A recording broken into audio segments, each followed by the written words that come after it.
গ্রামের মুরব্বীরা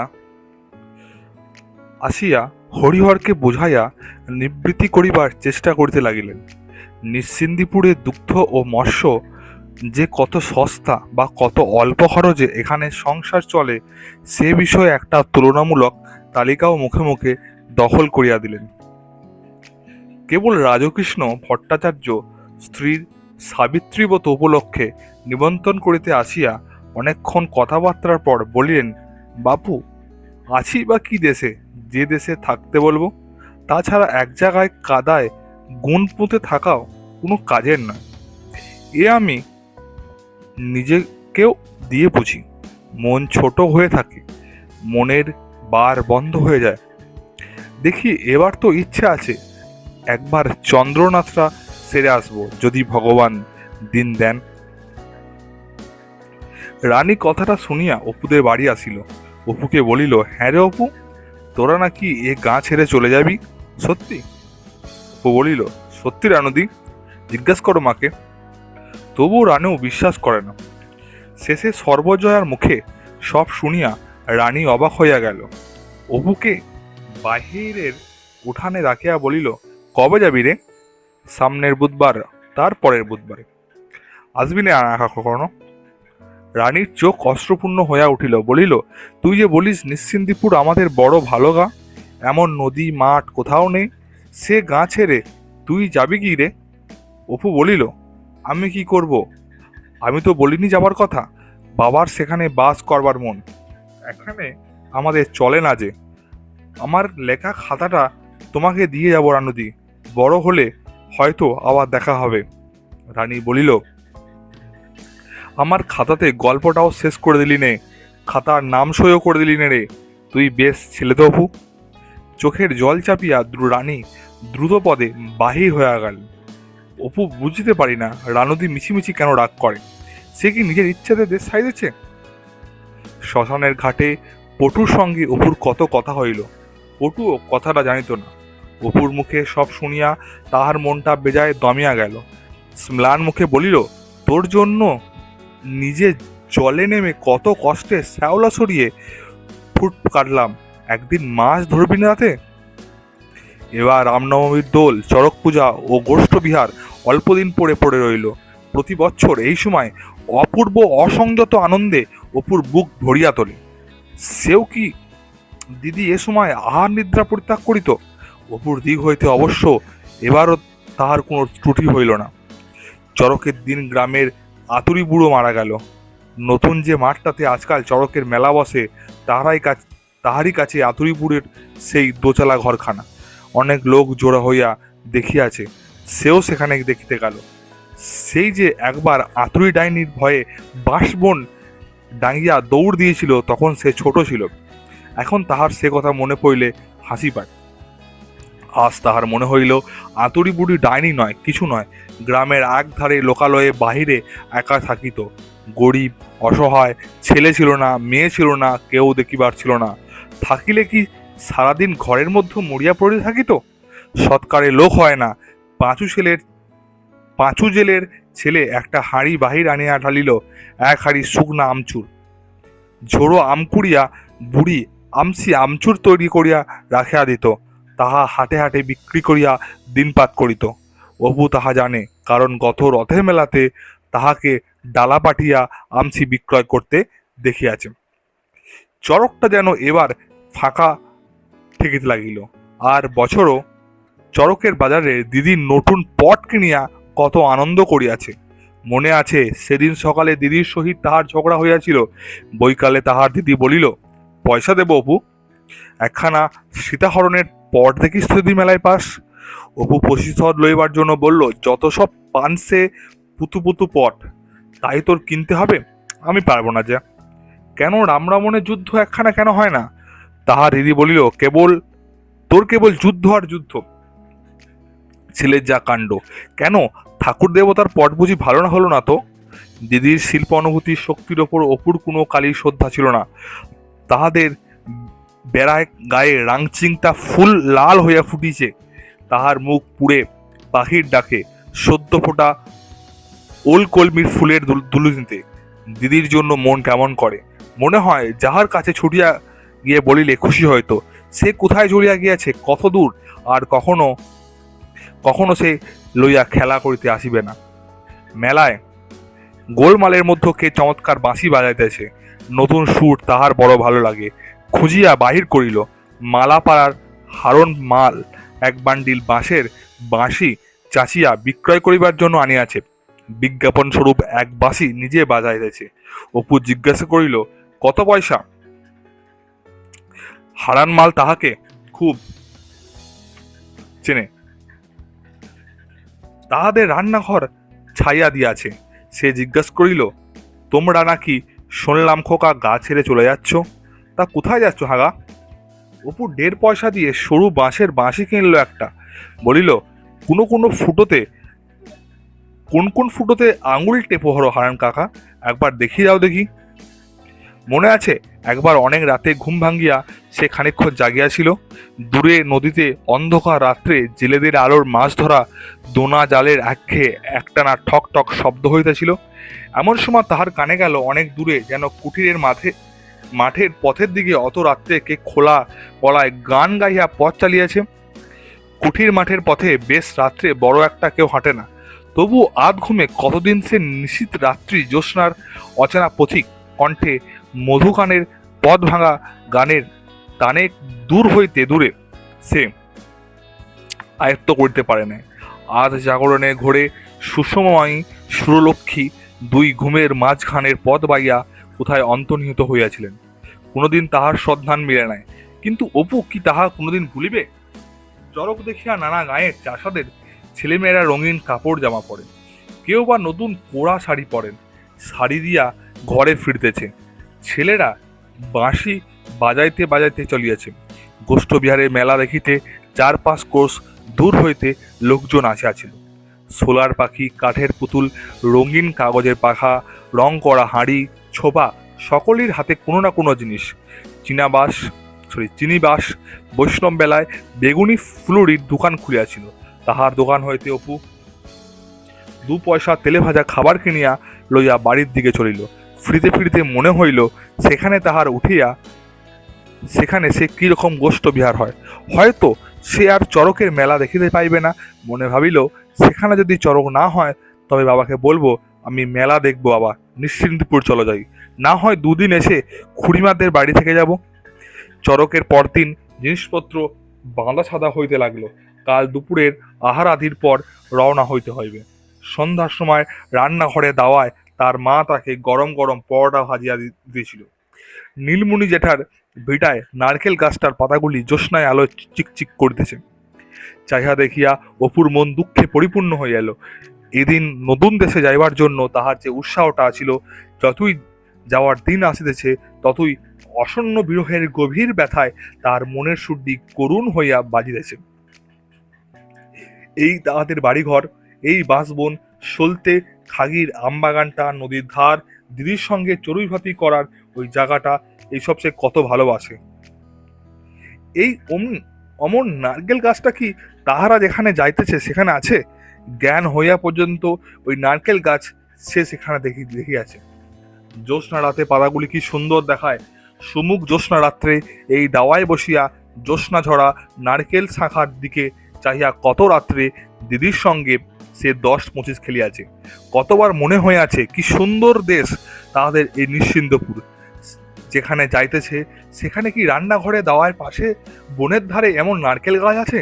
সেখানে কি মাছ ধরিতে পারবে, সে আম কুড়াইতে পারিবে, নৌকা বাইতে পারিবে, রেল খেলতে পারিবে? কদমতলার সাহেবের ঘাটের মতো ঘাট কি সে দেশে আছে? রানুদি কি আছে সে দেশে? সোনাডাঙ্গার মাঠ আছে? এই তো বেশ ছিল তাহারা, কেন এসব মিশিমিশি ছাড়িয়া যাওয়া? দুপুরে এক কাণ্ড ঘটিল। তাহার মা সাবিত্রীর ব্রত নিমন্ত্রণে গিয়াছে। হরিহর পাশের ঘরে আহারে দি সারিয়া ঘুমাইতেছে। অপু ঘরের মধ্যে তাকের উপরিস্থ জিনিসপত্র কি লইয়া যাইতে পারে না পারে নাড়িয়া ঝাড়িয়া দেখিতেছে। উঁচু তাকের ওপর একটা মাটির কলসি সরাইতে গিয়া তাহার ভেতর হইতে একটা জিনিস গড়াইয়া মেঝের ওপর পড়িল। সে সেটাকে মেঝে হইতে কুড়াইয়া নাড়িয়া ঝাড়িয়া দেখিয়া অবাক হইল। ধুলা আর মাকড়সার ঝুল মাখাইয়া হইতে জিনিসটি কিবা তাহার ইতিহাস বুঝতে তার বাকি রইল না। সেই ছোট্ট সোনার কৌটোটা আর বছর যেটা শেষ ঠাকুরদের বাড়িতে চুরি হয়ে গিয়েছিল। দুপুরে কেউ বাড়ি নাই, কৌটাটা হাতে লইয়া অনেকক্ষণ অন্যমনস্ক দাঁড়িয়া রইল। বৈশাখ দুপুরে তপ্ত রৌদ্র ভরা নির্জনতার বাঁশবন শন শন শব্দে অনেক দূরের বার্তা মতো কানে আসে। আপন মনে বলিল, দিদি হতভাগী, চুরি করে এনে ওই কলসিটার মধ্যে লুকিয়ে রেখে দিয়েছিলি। সে একটুখানি ভাবিল, পরে ধীরে ধীরে খিড়কির দোরের কাছ দিয়ে দাঁড়ালো। বহুদূর পর্যন্ত বাঁশবন যেন দুপুরের রৌদ্রে ঝিমাইতেছে।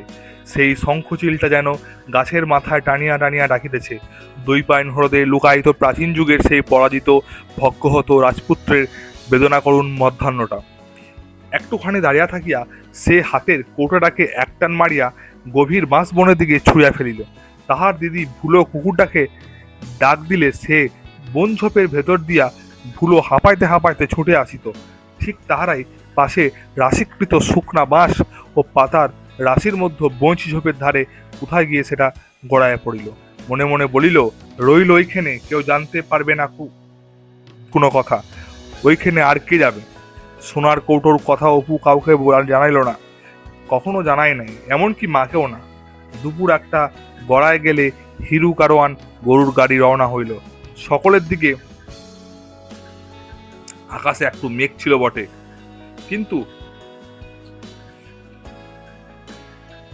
কিন্তু বেলা 10টার পূর্বেই সেটুকু কাটিয়া গিয়া পরিপূর্ণ হইয়া বৈশাখী মধ্যাহ্নের রৌদ্র গাছপালার পথে মাঠে যেন অগ্নি বৃষ্টি করিতেছে। পটু গাড়ির পেছনে পেছনে অনেক দূর পর্যন্ত আসিতেছিল। বলিল, অপুদা, এবার বারোয়ারিতে ভালো যাত্রা দলে বাজনা হয়েছে, তুমি শুনতে পেলিনি এবার? অপু বলিল, তুই পালার কাগজ একখানা বেশি করে নিবি, আমায় পাঠিয়ে দিবি। আমি সেই চড়কের মাঠের ধার দিয়ে রাস্তা, মেলায় চিহ্নস্বরূপ সারা মাঠটায় কাটা ডাবের খোলা গড়াগড়ি যাইতেছে। কাহারা মাঠের একপাশে রাঁধিয়া খাইয়া আছে, আগুনে কালো মাটির ঢেলা একপাশে কালিমাখা নতুন হাঁড়ি পড়িয়া আছে। হরিহর চুপ করিয়া বসিয়াছিল, তাহার যেন কেমন কেমন ঠেকিতেছিল। কাজটা কি ভালো হইল? কতদিনের প্রত্যেক ভিটা ওই পাশের পোড়া ভিটাতে সেসব ধুমধাম একবারে শেষ হইয়া গেল। যাও বা মাটির প্রদীপ টিমটিম করিতেছিল, আজ সন্ধ্যা হইতে চিরদিনের মতো লিভিয়া গেল। পিতা রামচাঁদ তর্কাবগীশ স্বর্গ হইতে দেখিয়া কি মনে করিবেন? গ্রামের শেষ বাড়ি হইতেছে আতুরি বুড়ির সেই দোচালার ঘরখানা। যতক্ষণ দেখা গেল, অপু হাঁ করিয়া সেদিকে চাইয়া রইল। তারপরই একটা বড় খেজুর বাগানের পাশ দিয়ে গাড়ি গিয়ে একবারে আষাঢ় যাইবার বাঁধা রাস্তার ওপরে উঠিল। গ্রাম শেষ হইবার সঙ্গে সঙ্গে সর্বজয়ার মনে হইল, যা কিছু দরিদ্র, যা কিছু হীনতা, যা কিছু অপমান, সব রইল পিছনে পড়িয়া। এখন সামনে শুধু নতুন সংসার, নতুন জীবনযাত্রা, নব সচ্ছলতা। ক্রমে রৌদ্র পড়িল। গাড়ি তখন সোনাডাঙ্গার মাঠের মধ্য দিয়ে যাইতেছিল। হরিহর মাঠের মধ্যে একটা বড় বট গাছ দেখিয়া কহিল, ওই দেখো ঠাকুরজি, পুকুরের ঠ্যাঙারে বট গাছ। সর্বজয় তাড়াতাড়ি মুখ বাহির করিয়া দেখিল, পথ হইতে অল্প দূরের একটা নাবাল জমির ধারে বিশাল বটগাছটা চারিদিকে ঝুড়ি গড়িয়া বসিয়া আছে। সেই বৃদ্ধ ব্রাহ্মণ ও তার বালক পুত্রের গল্প সে কতবার শুনিয়াছে।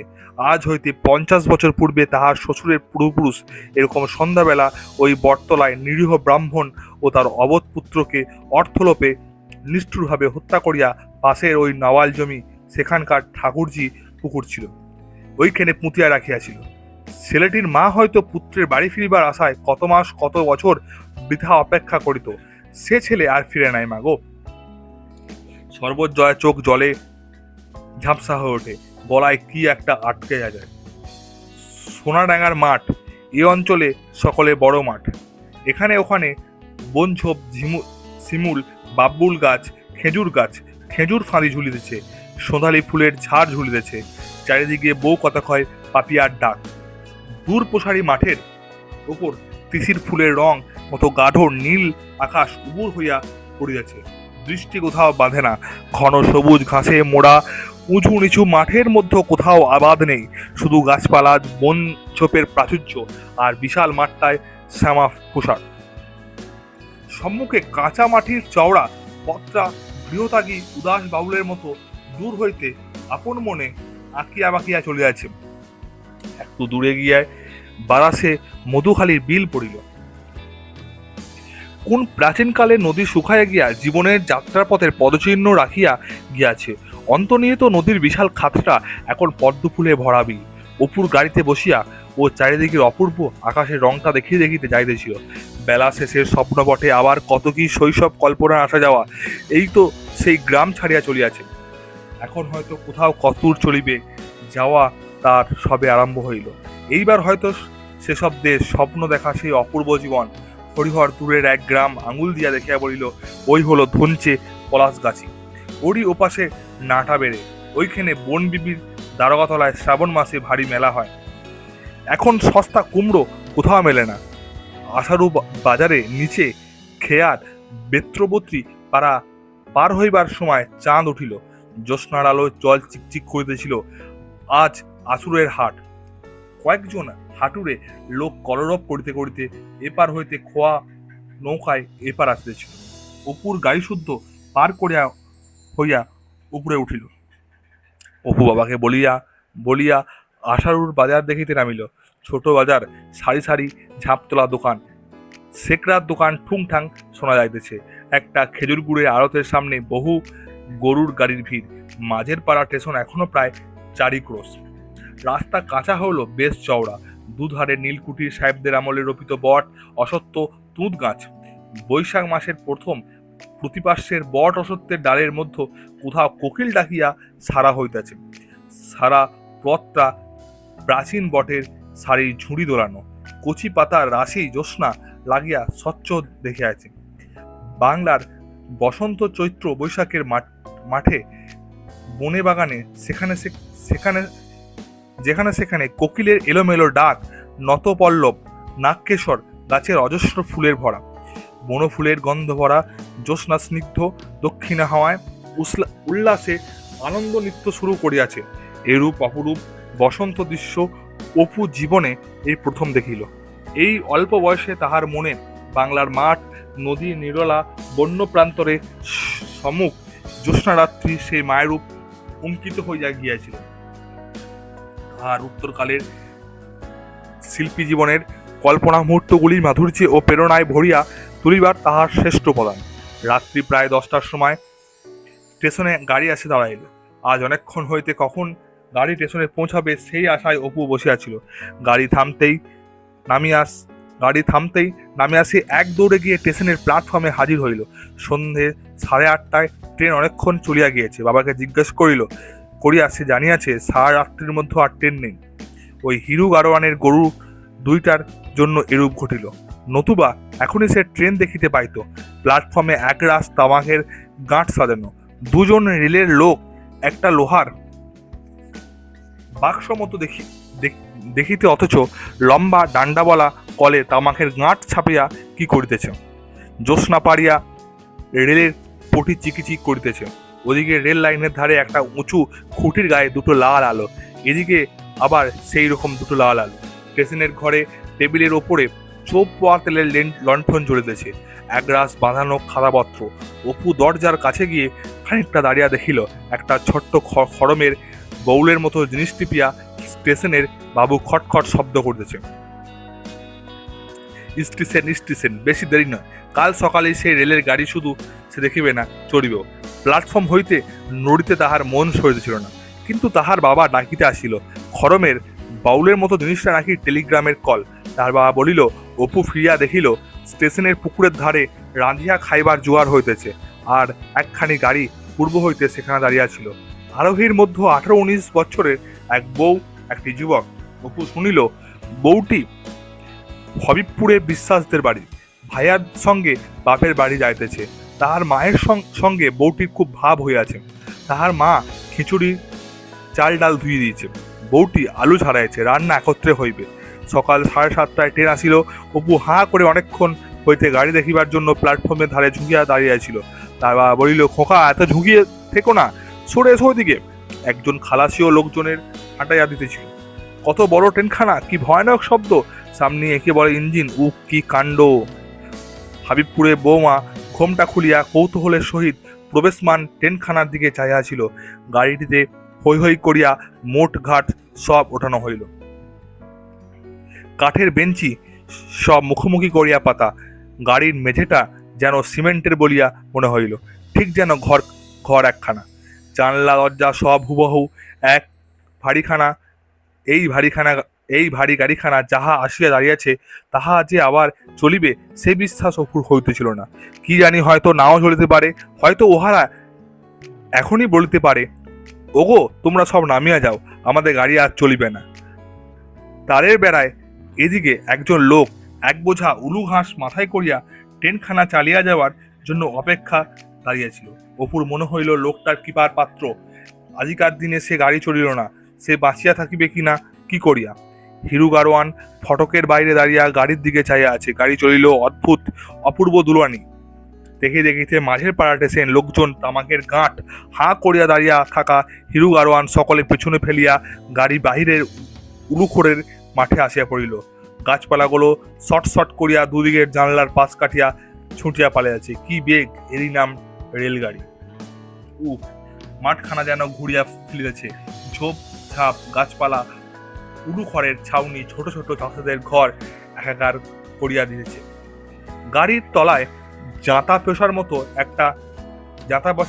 একটা একটানা শব্দ হইতেছে। সামনের দিকে ইঞ্জিনের কি শব্দটা। মাঝের পাড়া স্টেশনের ডিস্টেন্স সিগন্যালটা ক্রমে মিলিয়া যাইতেছে। অনেকদিন আগের সে দিনটা। সেও দিদি যেদিন দুজনে বাছুর খুঁজিতে মাঠ জলা ডাঙ্গিয়া ঊর্ধ্বশ্বাসে রেলের রাস্তা দেখিতে ছুটিয়া গিয়েছিল, সেদিন আর আজ। ওই যেখানে আকাশের তলে আষাঢ় দুর্গাপুরের বাঁধা সড়কের গাছের সারি ক্রমশ দূরে গিয়ে পড়তেছে, ওরই এদিকে যেখানে তাদের গায়ের পথ বাকিয়া আসিয়া সোনাডাঙ্গা মাঠের উঠেছে, সেখানে পথের ঠিক সেই মোড়টাতে গ্রামের প্রান্তের বুড়ো জামতলাটার তাহার দিদি যেন ম্লান মুখে দাঁড়িয়া তাহাদের রেলগাড়ির দিকে চাইয়া আছে। তাহাকে কেউ লইয়া আসে নাই, সবাই ফেলিয়া আসিয়াছে। দিদি মারা গেলেও দুজনের খেলা করার পথ ঘাটে বাঁশবনে আমতলার সে দিদিকে যেন এতদিনে কাছে পাইয়াছে।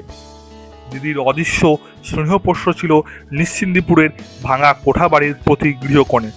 আজ কিন্তু সত্যই দিদির সহিত চিরকালের ছাড়াছাড়ি হইয়া গেল। তাহার যেন মনে হয় দিদিকে আর কেহ ভালোবাসিত না, মাও নয়, কেউ তাহাকে ছাড়িয়া আসিতে দুঃখিত নয়। হঠাৎ অপুর মন এক বিচিত্র অনুভূতিতে ভরিয়া গেল। আর দুঃখ নয়, শোক নয়, বিরহ নয়, তাহা কি সে জানে না। কত কি মনে আসিল অল্প এক মুহূর্তের মধ্যে। আতুরি ডাইনি, নদীর ঘাট, তাদের কোঠা বাড়ির চাল তেতলার পথ, রানুদি, কত বৈকাল, কত দুপুর, কতদিনের কত হাসি খোলা, পটু দিদির মুখ, দিদির কত না মেটা স্বাদ। দিদি এখনো এক দৃষ্টে চাহিয়া আছে। পরক্ষণে তাহার মনের মধ্যে অবাক ভাষা চোখের জলে আত্মপ্রকাশ করিয়া যেন এই একইবার বলিতে চাহিল, আমি চাইনি দিদি, আমি তোকে ভুলিনি, ইচ্ছা করেও ফেলেও আসিনি, ওরা আমায় নিয়ে যাচ্ছে। সত্যি সে ভুলে নাই। উত্তর জীবনের নীলকন্তুলা সাগর মেঘলা ধরণীর সঙ্গে তাহার খুব ঘনিষ্ঠ পরিচয় ঘটিয়াছিল। কিন্তু যখনই গতির পুলকে তাহার সারা দেহ শিউরা হয়ে উঠিত, সমুদ্রগামী জাহাজের ডেক হইতে প্রতি মুহূর্তে নীল আকাশের নব মায়ারূপ চোখে পড়িত, হয়তো দক্ষা কুঞ্জ বেষ্টিত কোনো নীল পর্বতস্থানু সমুদ্রের বিলীন চক্রবাল সীমায় দূর হইতে দূরে ক্ষীণ হইয়া পড়িত।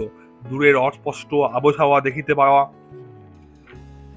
বেলাভূমি এক প্রতিভাশালী সুরদ্রষ্টার প্রতিভার দানের মতো মহা মধুর কুহুকের সৃষ্টি করিত তাহার ভাবনার মোহে। তখনই এই সব সময়ে তাহার মনে পড়িত এক ঘন বর্ষার রাতে, অবিশ্রান্ত বৃষ্টির শব্দের মধ্যে এক পুরনো কোঠার অন্ধকার ঘরে রোগ শয্যাগ্রস্ত এক পাড়াগাঁয়ের গরিব মেয়ের কথা। অপু সেরে উঠলে, আমরা একদিন রেলগাড়ি দেখাবি। মাঝের স্টেশনের ডিস্টেন্স সিগন্যালটা দেখিতে কতদূর অস্পষ্ট হইতে শেষে মিলাইয়া গেল।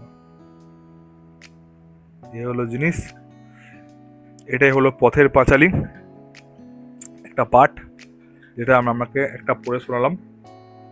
যেখানে অপুর দিদি মারা যাওয়ার পর দুর্গা, অপুর বাবা হরিহর এবং অপুর মা সবাই দুজনে মিলে ঠিক করেছে তারা কাশি যাবে, এবং তারা একদিন কাশি যাওয়ার জন্য গরুর গাড়ি করে স্টেশনে গেছে এবং স্টেশন থেকে তারা চলেছে, চেপে যাচ্ছে, এবং সেই স্টেশনের যে দৃশ্য এবং সেই গ্রামকে ফেলে আসা যে দৃশ্য, সেটা অপু তার কথার মধ্যে বলছে যে সে তার দিদিকে ফেলে আসে না, এই গ্রামকে ছেড়ে যাওয়া মানে সে দিদিকেও ভুলে যাওয়া। অপূর্ব কথা, অপূর্ব সব জিনিস, সুন্দর। পরের পাঠ পরের দিন। নমস্কার, টাটা, বাই বাই।